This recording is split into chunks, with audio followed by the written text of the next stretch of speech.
आप सभी से गुजारिश है कि इस वीडियो को आप ध्यान से सुने, आराम से सुने। इससे आपको पता चलेगा कि एक्चुअली बीमारी होती क्या है और किन किन कारणों से बीमारी होती है। अगर ये आप समझ गए तो आपके लिए बहुत आसानी होगा कि हम बीमारी से कैसे दूर रह सकते हैं।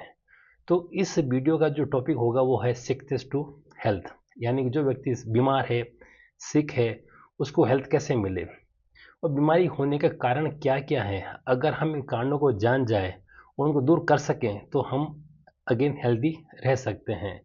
तो आप इस वीडियो को आराम से सुने, उसको अवॉइड ना करें। ये बड़ा ही नॉलेजेबल वीडियो है। ठीक है, तो हम इसको शुरू करते हैं कि सिकनेस टू हेल्थ।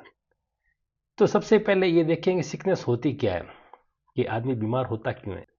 तो अगर हम एक व्यक्ति को देखते हैं कि बड़ा ही सिक है, आराम से सो रहा है, उसको लगता है कि मैं कुछ नहीं कर सकता, एनर्जी पूरी लो है, तो उस व्यक्ति को हम सिक बोलते हैं। दूसरा व्यक्ति होता है बड़ा हेल्थी होता है, नाचता कूदता गाता गुनगुनाता है, हर काम के लिए तैयार रहता है, तो हम कहते हैं इस व्यक्ति में बड़ी एनर्जी है, ऊर्जा है, वो बड़ा हेल्थी है। तो एक्चुअली यही है हेल्थ और सिकनेस की परिभाषा। बाकी आप इसको कुछ भी बोल सकते हैं। तो मेरे ये जो मैं आपको नॉलेज दे रहा हूँ वो मेरा अपना नॉलेज है, मेरे काफ़ी टाइम का रिसर्च है, मेरी अपनी बॉडी पे रिसर्च है। और सिंपल जीवन जीने से हमेशा स्वस्थ रहता है व्यक्ति। ये जो शरीर है बड़ा ही सिंपल है। एक एग्जाम्पल लेते हैं गाड़ी का। गाड़ी बनी बड़ी कॉम्प्लिकेटेड है। जब आप इसका बोनेट खोलते हैं देखते हैं कि इंजन और उसका जो कॉम्प्लिकेशन बड़ा ही टफ है। आप बोलते हैं यार कैसी गाड़ी है ना। लेकिन जब बनाई, जिसने गाड़ी बनाई उसने आपके लिए बड़ा ही सिंपल रखा है कि इसमें आप पेट्रोल डालिए, अच्छा पेट्रोल डालिए और इस गाड़ी को चलाइए और गाड़ी को मेंटेन करिए, उसको इसको क्लीनेस रखिए, इंजन को क्लीन रखिए, इंजन में प्रॉपर ऑयल देते रहिए आप, ठीक है ना, और पानी देते रहिए कार्बोरेटर में, और अच्छा ऑयल यूज़ करें। तो गाड़ी आप देखेंगे कि वही गाड़ी आपकी सालों साल चलती रहेगी। आप कहेंगे यार मेरे पोते पड़पोते सब हो गए लेकिन गाड़ी अभी भी मेरी वेल मेंटेन है। इसी तरह खुदा ने इस गाड़ी को बड़ा कॉम्प्लिकेटेड बनाया है, लेकिन आपके लिए बड़ा सिंपल किया है कि आप मुझे अच्छा खाना दो, अच्छा खाना दो और अच्छा पानी दे दो मुझे, और कुछ नहीं चाहिए। बाकी कैसे चलाना है वो मेरे पे छोड़ दो आप। लेकिन हम क्या कर रहे हैं, अगर उसी गाड़ी में आप पेट्रोल की जगह आप कोई डीजल डाल देंगे या केरोसिन डाल देंगे या कोई अन्य तेल डाल देंगे तो गाड़ी क्या होगी, खराब हो जाएगी। या आप अच्छा पानी नहीं डालेंगे उसमें कार्बोरेटर में तो इंजन ब्लॉक हो जाएगा।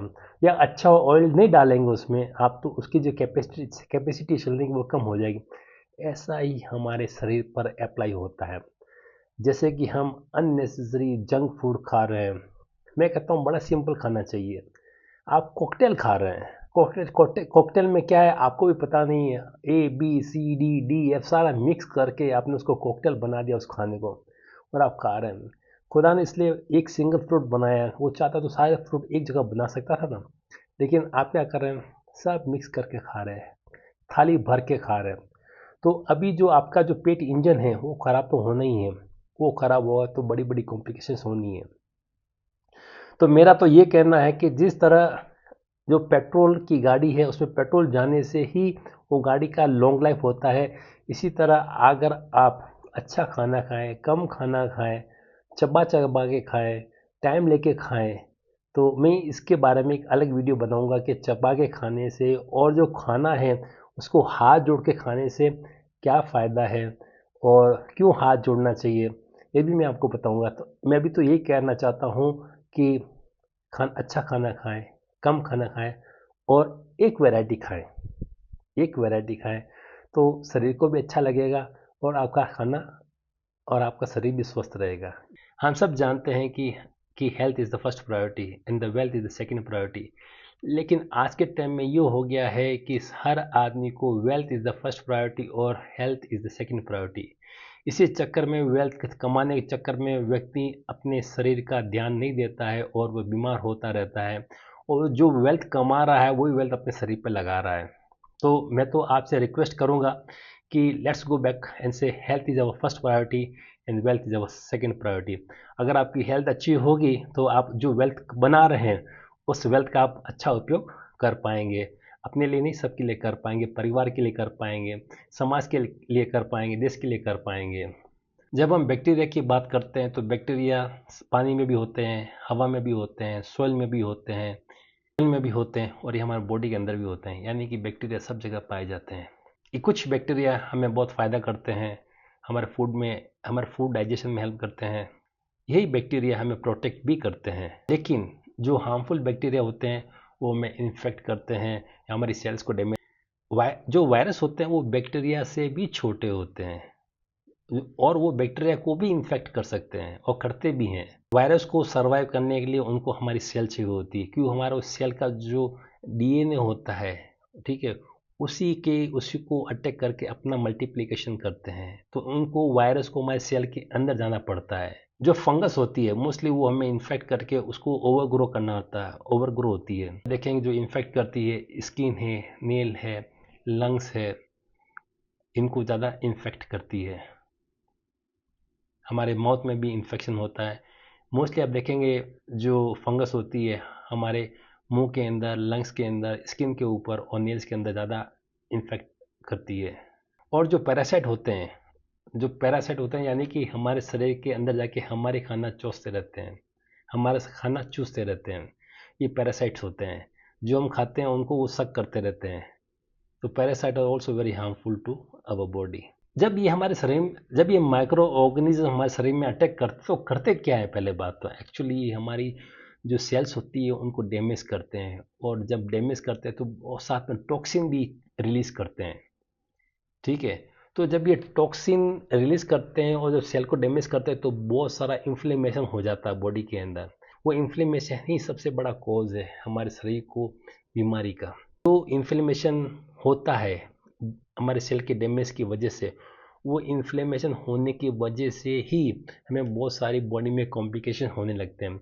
अभी उसी को हमें, जो इन्फ्लेमेशन हुआ उसी को हमें कम करना है। अगर हम इन्फ्लेमेशन कम करने में सक्षम हो जाते हैं तो हमारी बॉडी की रिकवरी शुरू हो जाती है। कुछ इन्फेक्शन स्ट्रेस की वजह से भी होते हैं, कुछ होते हैं जो आपके जेनेटिक भी होते हैं, जो हम डिस्कस करेंगे लेटर ऑन। हम कुछ बैक्टीरिया की बात करते हैं, जैसे कि वो क्या करते क्या है, वो टॉक्सिन रिलीज करते हैं और टिश्यू को डैमेज करते हैं। अगर एग्जांपल है स्ट्रेप्टोकोकस है, माइकोबैक्टीरियम है, ई कोलाई है, ये सारे जो बैक्टीरिया है किसी भी तरह हमारे शरीर में टिश्यू को डैमेज करते हैं, उससे इन्फ्लेमेशन होता है। हम वायरस की बात करें, जो बैक्टीरिया सेल को डैमेज करता है, लेकिन जो वायरस है ना, ये सेल के अंदर जाके पूरी सेल को ही टेक ओवर कर जाता है और उसको डिस्ट्रॉय कर देता है, ख़त्म कर देता है उसको, मोर हार्मफुल। इसलिए आप देखोगे कि वायरस का कोई ट्रीटमेंट नहीं होता है, क्योंकि वो सेल के अंदर जाता है, अंदर पता नहीं चलता है कि अंदर कौन है सेल के अंदर, ठीक है। और बैक्टीरिया को इजीली ट्रीट एंटीबायोटिक से कर सकते हैं, लेकिन वायरस को ट्रीटमेंट देना आसान नहीं। इसलिए आज तक कोई भी वायरस का ट्रीटमेंट नहीं बना। देखा आपने कोरोना हुआ तो कोरोना में क्या हुआ, वैक्सीन बने, लेकिन उसका कोई ट्रीटमेंट नहीं हुआ आज तक, ठीक है ना। वैक्सीन है कि एंटीबॉडीज़ है, वो भी आगे बात करेंगे। एग्जाम्पल देखिए आप, HIV वायरस है, कोविड-19 है, ये सारे एग्जाम्पल है जो आपको पता चलता है कि इनका कोई ट्रीटमेंट नहीं है। तो इनमें क्या होता है कि बॉडी में वीकनेस आ जाती है, कफ होता है, फीवर होता है। जैसे कि एग्जाम्पल है इन्फ्लुएंजा वायरस है, कोविड-19 है, कोरोना वायरस है। अब देखते हैं कि फंगस भी क्या करती है, ओवर ग्रो करती है हमारे स्किन के ऊपर। Fungus is also over grow on skin and organs, जैसे कि रिंगवॉर्म है, ओरल थ्रश है, वेजाइनल कैंडिडाइसिस है। इससे क्या होता है, शरीर में इचिंग पैदा होती है। Parasites feeds on the bodies nutrient, ये हमारे बॉडी का न्यूट्रिएंट सक कर लेते हैं सारा। वर्म्स है, वो भी हमारे शरीर में जाके हमारे भोजन को सक करते हैं ताकि उनको न्यूट्रिशन मिल सके। तो होता क्या है, ऐसा होने से शरीर में फैटिक होता है, स्टोमक एक होता है। जैसे एग्जाम्पल है प्लाज्मोडियम है, टेपवर्म्स है। एक चीज़ जानिए कि जब बॉडी में इन्फेक्शन होता है तो हमारी बॉडी रेस्पॉन्ड क्या करती है। हमारे बॉडी का जो पहला रेस्पॉन्ड होता है हमेशा ज़्यादातर ये होता है कि बॉडी का फीवर बढ़ता है। उसका बढ़ने का कारण यही है ताकि जो पैरासाइट हमारे शरीर में, जो जिसको माइक्रो ऑर्गेनिज्म बोलते हैं, जो माइक्रो ऑर्गेनिज्म हमारे शरीर में गए ताकि वो हाई टेम्परेचर पे सर्वाइव ना कर सके, इसलिए हमारे बॉडी उसका टेम्परेचर को इंक्रीज कर देती है। उसका हम सॉल्यूशन भी बताएंगे कि हम कैसे बॉडी को सपोर्ट करें। मान लीजिए आपने कोई ऐसा पॉइजनस खाना खा लिया है तो हमारी बॉडी क्या करती है, उसको वोमिट करती है, वोमिट करा के बाहर निकालती है उसको। बॉडी कोई भी गलत चीज़ अपने शरीर में नहीं रखती है। अगर आपको कफ होता है या फ्लू होता है तो बॉडी क्या करती है, नाक के थ्रू या मुंह के थ्रू जो म्यूकस है वो निकालती है। आप देखें जब फ्लू होता है तो आपको बार बार नाक के अंदर से जो म्यूकस से निकलना शुरू होता है, कभी उसका कलर येलो हो जाता है, कभी उसका ग्रीन हो जाता है। तो है क्या, हमारा शरीर फाइट करता है उन जीवाणुओं से, और वो जीवाणु को बाहर फेंकती है, हमारे मुंह के द्वारा भी बाहर फेंकती है, हमारे नाक के द्वारा बाहर फेंकती है, हमारी त्वचा के द्वारा भी बाहर फेंकती है। तो हमको क्या करना चाहिए इस दौरान, वो भी हम बात करेंगे, ठीक है। तो देखिए शरीर कितना खुदा ने प्यारा बनाया कि शरीर क्या करता है, पहले टेम्परेचर हाई करता है, नंबर 2 वो शरीर से बाहर फेंकने की कोशिश करता है आपके नाक के द्वारा, आपके मुंह के द्वारा, आपके आंसू के द्वारा, कम समटाइम आपके कान के द्वारा भी निकलता है, और स्वेट के रूप में आपकी स्किन के द्वारा भी निकलता है। वो निकलता क्या है, वही जो हमारी बॉडी फाइट करती है, बॉडी उनको बाहर फेंकती है। बॉडी कहती है मुझे शरीर स्वच्छ चाहिए। आपका शरीर जितना क्लीन रहेगा, बॉडी में आपकी रिकवरी उतनी ही जल्दी होगी, ठीक है। तो और बॉडी क्या करती है, बॉडी डायरिया करती है, ठीक है। बॉडी से डायरिया होता है ताकि वो जीवाणु आपके शरीर से बाहर निकले, चाहे डायरिया के रूप में निकले, कई बार आपको यूरिन भी जा रहा था, वो यूरिन के द्वारा भी बाहर निकालती है। यानी बॉडी चाहती है कि जितने भी वो अंदर फाइट कर रही है जीवाणु के साथ में, वो जो मरे हुए जीवाणु है या कुछ जीवित जीवाणु है, ताकि उनको बॉडी बॉडी से बाहर फेंके और उनकी क्वांटिटी उसको मिनिमाइज करे, उनकी क्वांटिटी को मिनिमाइज करे। यानी कि किसी भी इन्फेक्शन को कम करने के लिए उनका मिनिमाइज होना अति आवश्यक है, ठीक है। तो अगर हम उसको मिनिमाइज कर सकते हैं, या ज़्यादा पानी पी के या गर्म पानी पी के, जो हम आगे डिस्कस करेंगे, तो उसके द्वारा हम कैसे रिकवरी कर सकते हैं बॉडी की। और बॉडी क्या करती है, पेन देती है, आपको बताती है कि जहाँ पेन हो या इन्फ्लेमेशन या सूजन है या डैमेज है, वो हमें बताती है। अभी हमको उसको भी रिकवरी कैसे करनी है उसकी हम डिस्कस करेंगे, ठीक है। तो जब वो बॉडी में डैमेज शुरू होता है तो हम अलग अलग नाम दे देते हैं। जैसे मान लीजिए आपके लंग्स में हो गया, हमने उसको निमोनिया बोल दिया, उसको हमें टीबी बोल दिया, और हमने कभी लीवर में हो गया उसको हिपेटाइटिस की बीमारी दे देते हैं उसको, ठीक है ना, कि या कभी आप फैटी लीवर भी हो जाता है, उसका हम नाम दे देते हैं। मान लीजिए कभी पैरासाइट की वजह से होता है तो उसको मलेरिया बोल देते हैं। और मान लीजिए कभी आप स्टोमक इन्फ्लेमेशन हो जाती है, मान लीजिए कि आपके स्टोमक में इन्फ्लेमेशन हो जाती है तो हम बोलते हैं कोलाइटिस भी बोल सकते हैं। लीवर में होता है तो हिपेटाइटिस बोल देते हैं, जिससे डिसेंट्री हो गया, डायरिया हो गया, अलग अलग नाम दे देते हैं। बेसिकली होना यही है कि जब भी बैक्टीरिया, वायरस, फंगस, पैरासाइट आपके शरीर में एंटर करते हैं, इन्फेक्शन करते हैं, तो कहीं ना कहीं डैमेज करते हैं। जहाँ वो इन्फेक्शन होता है उसको उस एरिया का नाम दे दिया जाता है, ठीक है। ये सारे जो माइक्रो ऑर्गेनिज्म होते हैं हमारे लिए हार्मफुल नहीं होते। जैसा कि मैंने बताया कि हमारे शरीर में 50 ट्रिलियंस माइक्रो ऑर्गेनिजम्स होते हैं और सेल्स होती है 30 ट्रिलियंस। तो ये सारे जो माइक्रो ऑर्गेनिजम्स होते हैं हमारे लिए हार्मफुल नहीं होते हैं। कुछ होते हैं, कभी कभी होते हैं, वो हमारे लिए हार्मफुल होते हैं। उनको ही हमको कंट्रोल करना है। अगर हमने उनको कंट्रोल करना सीख गए तो हमारे शरीर में बीमारी बहुत कम होगी। देखिए, कोई भी बीमारी के लिए, कोई भी बीमारी होने के लिए 3 चीज़ों का होना अति आवश्यक है। पहला तो होस्ट, मान लीजिए कि मैं खुद होस्ट हूँ, यानी कि मैं उसको होस्ट करने वाला हूँ। मान एग्जांपल दीजिए, मलेरिया कब होगा, तो मलेरिया में मेरा होना अति आवश्यक है। मलेरिया में जो मच्छर है उसका होना अति आवश्यक है। तीसरा जो एनवायरमेंट है उसका होना अति आवश्यक है। ऐसे ही हमारे शरीर में ये जो वायरस होते हैं हमारे शरीर में जाते हैं, बैक्टीरिया हमारे शरीर में जाते हैं और मल्टीप्लाई करते हैं, ओवर ग्रो करते हैं। वो ओवर ग्रो तभी करते हैं जब हमें उनका एनवायरनमेंट मिलता है। यानी कि एक तो होस्ट होना जरूरी है, एक उसका एजेंट होना जरूरी है, और तीसरा एनवायरनमेंट। अगर ये तीनों मिलते हैं तभी आपको बीमारी हो सकती है, वरना बीमारी कभी भी नहीं हो सकती। एग्जाम्पल, मैं हूँ, मच्छर नहीं है, वो एनवायरनमेंट है, तो बीमारी नहीं होगी, ठीक है। मच्छर है, मैं नहीं हूँ, वो एनवायरनमेंट, तो भी बीमारी नहीं होगी। यानी कि तीनों का होना अति आवश्यक है। पहले मच्छर का होना अति आवश्यक है, मेरा होना अति आवश्यक है, और एनवायरनमेंट, जिस एनवायरनमेंट में वो बच्चे दे सकती है। जैसे एग्जाम, मेरे ब्लड का होना अति आवश्यक है, तभी तो वो दे पाए, वो अपने बच्चों को फीड कर पाएगी। तो वैसे ही सभी बीमारियों में 3 चीज़ों का होना अति आवश्यक है। पहला तो होस्ट, दूसरा एजेंट, एजेंट मतलब वो जो करने वाला है, तीसरा एनवायरनमेंट, होते वातावरण जिसको बोलते हैं। अगर ये जब तीनों मिल जाते हैं तभी हमें बीमारियां होती है, अदरवाइज बीमारी होने के कोई चांसेस नहीं होते। इसलिए कहते हैं ना, आपके शरीर, आपके जहाँ रहते हैं शरीर, जो एनवायरनमेंट उसको हमेशा क्लीन रखें, शरीर को क्लीन रखें, बाहर के एनवायरनमेंट को क्लीन रखें। दूसरा जो सबसे बड़ा कारण है बीमारी का, वो है स्ट्रेस, सेल्यूलर स्ट्रेस।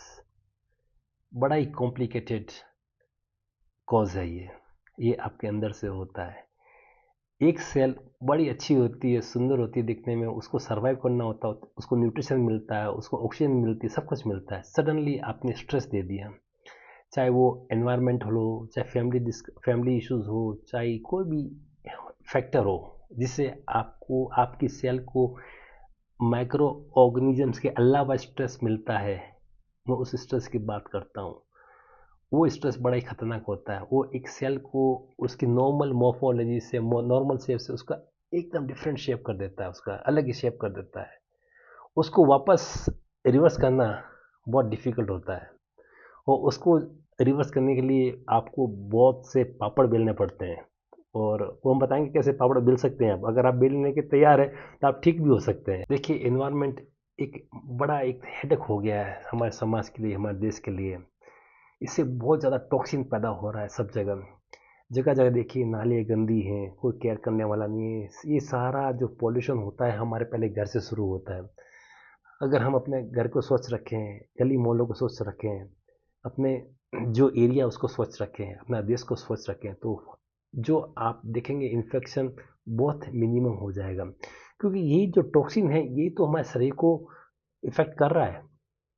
हमारे शरीर को इफेक्ट करने का जो मेन कॉज है वो सब टॉक्सिन है, जो लाइफ थ्रेटनिंग बन चुका है आज के टाइम में। तो मैं तो ये प्रार्थना करता हूँ आप लोगों से कि जो एनवायरनमेंट है आप क्लीन रखें, वो ज़रूरी है। जब एनवायरनमेंट क्लीन होगा तो जो जो बैक्टीरिया, जो माइक्रो ऑर्गेनिज्म हमारे चारों ओर रहते हैं, वो भी अच्छे वाले बैक्टीरिया होंगे, अच्छे वाले वायरस होंगे, अच्छे वाले पैरासाइट होंगे, जो हमें हार्मफुल बहुत कम करेंगे। दूसरा, अब हम ये सब सॉल्यूशन की बात करते हैं। हमारे सॉल्यूशन, पहले तो हमने देखा भी कारण क्या है। हमने कारण देखा कि बैक्टीरिया, ये जो माइक्रो ऑर्गेनिजम्स हैं, these are the cause of sickness. Now we are looking at the the solution. हम पहला सॉल्यूशन है कि जो पोल्यूशन है उसको दूर करें, उसको हाइजीन मेंटेन करें। दूसरा देखिए, आपका जो ये जितने भी बैक्टीरिया वायरस जो हमने माइक्रो ऑर्गेनिज्म की बात की, कहाँ से हमारे शरीर में जाते हैं? ये हमारे नाक से जाएंगे, ठीक है ना। नाक से जब वातावरण में जब ये होंगे तो ये हमारे नाक के थ्रू हमारे शरीर में जाएंगे। अगर हम नाक को साफ रखें, क्लीन रखें, तो ये मिनिमम मात्रा में अगर हमारे शरीर में जाते हैं तो जैसा मैंने कहा कि हमारा बॉडी इतनी कैपेबल है उनसे फाइट करने के लिए। आप देखेंगे जब ये जैसे ये जाना शुरू होते हैं तो हमारे बॉडी से म्यूकस निकलना शुरू होता है, यानी कि वो म्यूकस का रंग जो येलो हरा होता है क्या, बॉडी फाइट कर रही है, आपको बॉडी का टेम्परेचर बढ़ जाता है, ठीक है। तो अगर अब हम क्या करते हैं, जैसे हमें फ्लू हुआ, हम अंदर की ओर खींचते हैं, ठीक है, हम जाके उसको अंदर की ओर स्वेलो करते हैं। बॉडी चाहती मैं बाहर फेंकूं, आप उसको अंदर ले रहे हैं, ठीक है। ऐसे मुंह के द्वारा हम अंदर स्वेलो करते हैं। तो हम बैक्टीरिया, जो माइक्रो ऑर्गेनिजम्स है, उनको जो डेड टिश्यूज होते हैं, वो डेड होते हैं, वो हम उनको अंदर ले रहे हैं, वापस नाक के द्वारा अंदर ले रहे हैं, मुंह के द्वारा अंदर ले रहे हैं। तो हमें नाक को क्लीन रखना है, जितना हम क्लीन रख सकते हैं उसको रखें। उसके लिए आप जल नीति, नेजल इरिगेशन कर सकते हैं, जो हम आगे बात करेंगे, ठीक है, कि हमें कैसे कैसे क्या करना है। दूसरा देखिए कि हमारे मुंह के द्वारा, ठीक है, हम 24 घंटे इन माइक्रो ऑर्गेनिज्म से घिरे रहते हैं। जब मुंह खोलते हैं तो हमारे अंदर चले जाते हैं। अगर हम मुंह की सफाई रखें कंटिन्यूस, हर 1-2 घंटे में जाके गार्गल करें, खाना खा के हम लोग गार्गल करें, मुंह की सफाई रखें, तो यानी कि मिनिमम मात्रा में ये जो माइक्रो ऑर्गेनिज्म है हमारे शरीर में जाएंगे। मिनिमम क्वांटिटी में ये माइक्रो ऑर्गेनिज्म हमारे शरीर में जाएंगे, और body is again, I am telling you, the capable to treat itself. Okay, कोई ज़रूरत नहीं है दवाएं खाने की। बहुत सिंपल रेमेडी है, मेंटेन हाइजीन। कान के द्वारा देखिए, कान में खुदा ने एक वैक्स दे रखा है, ठीक है। वैसे नाक में भी नाक में भी म्यूकस होता है, मुंह में भी स्लाइवा होता है, कान में भी एक हमारा वैक्स होता है। ये एक्चुअली वैक्स जो खुदा ने बनाया है, वो हमेशा इन माइक्रो ऑर्गेनिज्म को ट्रैप करते रहते हैं, अंदर ट्रैप करके रखते हैं, ताकि इन्फेक्शन अंदर तक ना जाए। सच ए ब्यूटीफुल बॉडी। बॉडी अपना काम खुद करती है, लेकिन आप उसको क्लीन रखें, जितना आप क्लीन रखेंगे उतने आपको इन्फेक्शन कम होगा। लेकिन एक चीज़ मैं हमेशा बोलता हूँ, ये इन्फेक्शन तभी होगा जब उनको 3 चीज़ें मिलेगी, एनवायरनमेंट, होस्ट और एजेंट। अगर तीनों अगर इनफ क्वांटिटी में मिलते हैं तो ही आपको इन्फेक्शन होगा, अदरवाइज नहीं होगा। आँख का भी यही है, ठीक है ना। आँख को भी आप साफ रखें, दिन में 3-4 बार उसको वॉश करें, ठीक है। और जितना आप ब्लिंक कर सकते हैं ब्लिंक करें, ताकि आँखों को सफ़ेद रहे और ये इन्फेक्शन कम हो। जैसे त्वचा का है, अगर दिन में आप गर्म पानी या गुनगुने पानी से एक टॉवल लें और आपका हैंड कर्चिफ हो, उससे आप थोड़ा सा अपने चेहरे को, हाथ को दिन 4-5 सफाई करें आप, तो जितना आप हाइजीन मेंटेन करेंगे उतना ही आपका इन्फेक्शन, स्किन इन्फेक्शन या अदर इन्फेक्शन आपको कम होगा। तो नाक को साफ रखने के लिए आपको नेज़ल इरिगेशन कर सकते हैं। जैसे कि मैं आपको बता रहा हूँ, ऐसे नेज़ल इरिगेशन करना चाहिए। इससे क्या होता है कि पानी जो नॉर्मल सलाइन वाटर होता है, जिसकी एक्चुअली जो पीएच होती है 0.9% होती है, जो जो अंदर हमारे जो बॉडी में जो फ्लूइड होता है उसकी भी पीएच 0.09% होती है। तो अगर वो हम पानी यूज़ करें या गुनगुने पानी में थोड़ा सा नमक डाल के, अगर हम इस राइट नोस्ट्रल से पानी अंदर डालें और लेफ्ट से निकालें, और लेफ्ट से डालें और राइट से निकालें, तो इसी को नेज़ल इरिगेशन कहते हैं, नेज़ल की सफाई कहते हैं। इससे आपके अंदर कोई बैक्टीरिया वायरस होता है वो सारा क्लीन हो जाता है और नेज़ल की सफाई हो जाती है। अगर दिन में आप 1-2 बार करें तो आपका नेज़ल हमेशा साफ रहता है और जो इन्फेक्शन के चांसेस है कम रहते हैं। अगर आप रोज करेंगे ना, मैं आपको विश्वास दिलाता हूँ, आपको फ्लू भी बहुत कम होगा, बहुत रेयरली फ्लू होगा। वो फ्लू तभी होता है, जैसे एज आई सेड अर्लियर, कि जब उनकी मात्राएं अधिक हो जाती है। आपने नाम सुना होगा मॉब लिंचिंग। मॉब लिंचिंग क्या होता है कि आदमी इंसान एक है, दूसरे वाले 10 है, तो एक जो आदमी वो 10 इंसान के साथ कुछ नहीं कर सकता। वैसे ही थोड़े से जो बैक्टीरिया वायरस गए हुए हैं, वो अगर थोड़े हैं तो बॉडी उनको फाइट करके निकाल देती है। अगर उनको आपने फीड कर दिया, वो हम फीड क्या होता है वो भी हम बाद में बात करेंगे, दूसरे वीडियो में बात करेंगे कि हम कैसे इनको फीड करते हैं, ये कैसे ओवर ग्रो होते हैं। अगर हमको फीड करते हैं तो ये मल्टीप्लाई करते हैं और उसी से हमारी सेल्स होती है वो डैमेज होती है, वही this is the main cause of the sickness, right. तो हम नेजल इरिगेशन कर सकते हैं। और आपको दिन में जब भी मौका मिले आपको गार्गल करना चाहिए। आपको हो सके तो दिन में 2 बार नहाना चाहिए। तो आँखों की सफाई रखें, नाक की सफाई रखें, मुँह की सफाई रखें, कानों की सफाई रखें और दिन में 2-3 बार आप नहाएँ। अगर ये आप सब सफाई रखते हैं बॉडी के अंदर, तो आपकी सिकनेस होने की संभावनाएँ बहुत कम रह जाती है। तो ये जो हम कहते हैं कि ये गाढ़ा पीना चाहिए, ये पीना चाहिए, वो पीना चाहिए, एक्चुअली उनको पीने से कुछ नहीं होता है। वो भी मैं आपको बताऊँगा कि ये जो हम पीते हैं या जो हम खाते हैं, खाना खाने के बाद होता क्या है, उनको पीने के बाद होता क्या है? क्या वो वाक़ई जाके हम शरीर को ठीक करते हैं? या एक हम केवल खुदा ने पानी बनाया है, उसको हम थोड़ा गुनगुना करके थोड़ा उसका टेम्परेचर हाई कर दें। जैसे मान लीजिए आपको कुछ बीमारी हो गई है, कोई इन्फेक्शन हो गया है, जैसे बॉडी ने टेम्परेचर हाई किया, आप थोड़ा गुनगुना पानी पिए, कुछ दिनों के लिए पानी पिए। आप बॉडी को बाहर से सपोर्ट करें, जैसे आप सपोर्ट करेंगे बॉडी का टेम्परेचर आप बाहर से हाई करेंगे, तो वो जो बैक्टीरिया वायरस जो है वो वैसे ही मर जाएंगे। लेकिन आपको उसके लिए रेस्ट की बहुत ज़रूरत होती है। ऐसा नहीं कि आपकी जो डे टू लाइफ है, आपको अभी इंजेक्शन दिया और सीधे काम पे चले गए। तो आपको शरीर को रेस्ट देना चाहिए। शरीर को जितना रेस्ट शरीर को जितना रेस्ट देंगे, शरीर उतनी जल्दी रिकवरी फेज में जाता है। इसलिए मालूम है, जब इंसान जब बीमार होता है तो हॉस्पिटल में एडमिट किया जाता है।